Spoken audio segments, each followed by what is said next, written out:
Hi guys, today I'm going to talk about my topic of interest page, and I chose selecting Linguistically Diverse and Readings book inside the classroom.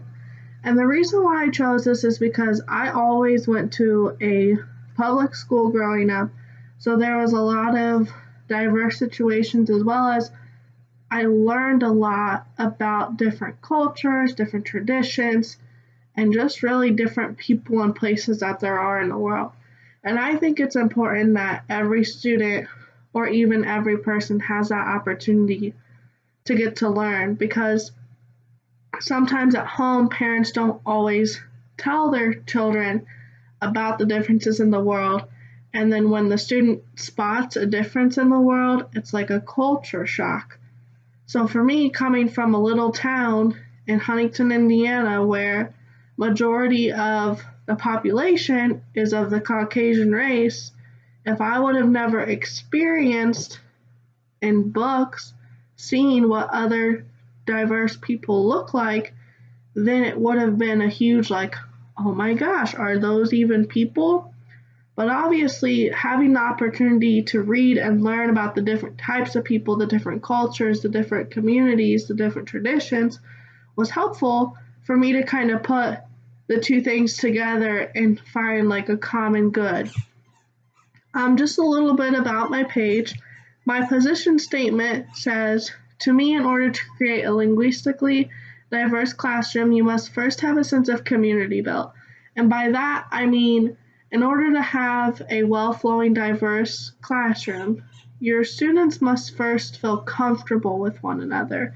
Nothing will ever work in your classroom if you and your students don't trust each other and you're not comfortable with one another. And then I also go on saying there's lots of differences in the world, and it's important that we teach our students, the younger they are, about these differences. That way, when differences come among them, it's not such a big deal or a big issue or a problem. A couple of the strategies I also put on here was student choice. I feel when reading is involved, a student's choice should always be number one, because for me, I always say I absolutely hate reading, but I honestly think I just hate reading things I don't enjoy. Because there are books out there that I absolutely love to read and I'll read all the time.